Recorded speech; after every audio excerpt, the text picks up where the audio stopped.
All right, well, hello AP Physics students, and welcome to this video lecture that's just going to review differential equations like we talked about on Friday. Again, I just wanted to cover this just in case you do encounter a situation where they ask you to set up a differential equation on the AP exam.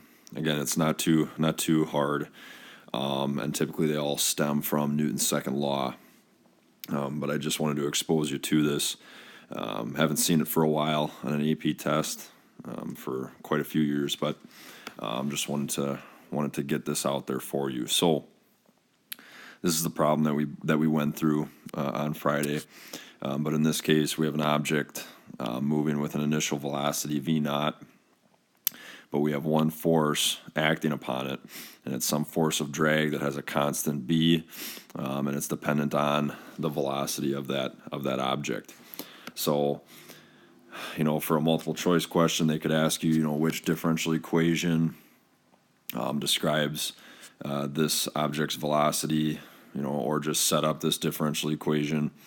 So what we can do here, we base everything off of Newton's second law. So I can say my sum of forces is equal to ma.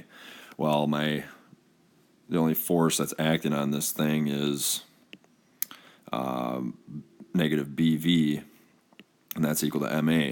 But now if we want to set up a differential equation here, what we have to do is we have to look at the variable that we're given, and that's v here. So we want to write one of these other variables in terms of v. Well, acceleration is easy to do that because we know that the derivative of velocity is acceleration. So what we can do, and if we're just setting this thing up, we can say, okay, then here is our differential equation. Okay, so that would be just a basic setup. Now, in the past, they've asked you to actually solve this differential equation, come up with a function for velocity based on this differential equation that you've set up.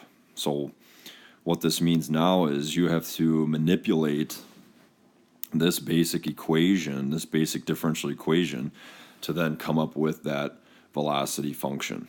So what we can do here, and I know that you've talked about this in your calculus course, we can do separation of variables from here. And what that means, again, we just get all of our v's on one side and the rest on the other, basically. Okay, so what that's going to look like here then, we would end up with negative b over m dt, and then we would have 1 over v dv on the right. Okay, so now what we can do is we can actually set up an integral on both sides. So what we can say now then is we're going to take the integral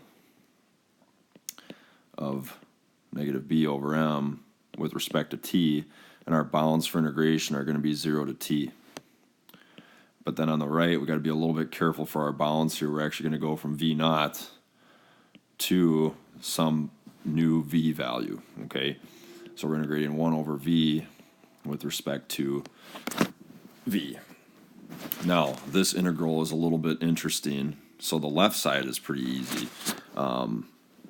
B and m are both constants. So what we end up with on the right-hand side, we end up with negative b times t over m, and then our limits of integration there are from 0 to t. But on the right side, if we have 1 over a variable, it's actually, the integral of that is actually the natural log of that variable.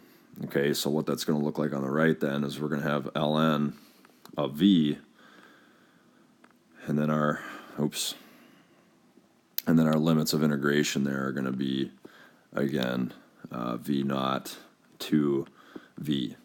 So if we do this then, on the left-hand side, we're just going to end up with negative b times t over m, but then on the right, we're going to get ln of v minus the ln of v naught. Well, go back to your natural log rules. If I have ln of a variable minus ln of another variable here, I can simplify that down, and I can say that's going to just be ln of v over v naught. Now I need to get rid of that natural log, so what I can do is I can take the exponential of both sides of my function here. So I'm going to get e to the negative bt over m is going to be equal to v over v naught. Now simplifying that, then we end up with v is equal to v naught times the exponential raised to the negative bt over m. Okay, so there's the function that we would end up with if they asked you to determine that function of velocity with respect to time in this case. Okay, so again, I just wanted to expose you to this process. One other thing to note, you could see a situation where you may have more than just one force. In that case, that's just going to change your net force. So let me zoom out here once. So what if we had a case where we're actually looking at something moving vertically, where we have force of gravity, and we have some drag force that's described by, again, another constant and times velocity. Well, in that case, then, your net force is just going to be this negative kv minus fg is equal to ma. Once again, our variable here is velocity, so we need to replace acceleration with dv over dt. Okay, so this would be a little bit more complicated, but the integration is pretty much the same here. So just be mindful of what forces you actually have at work there.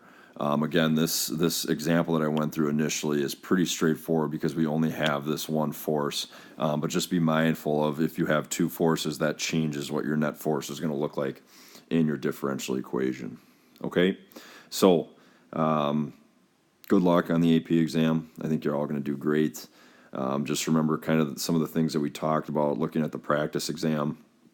Understand what those different words like calculate, determine, plot, and sketch, what those mean. Remember, calculate, show all of your work. Determine, you don't have to show your work, but just be confident about the answer that you're putting.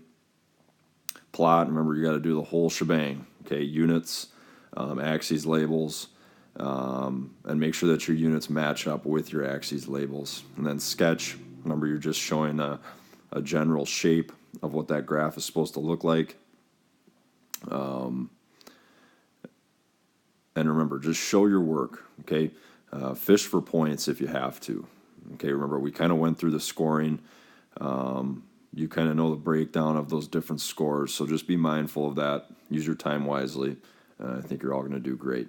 So take care, AP Physics students, and just keep in mind all the tips and tricks that we've talked about. Take care.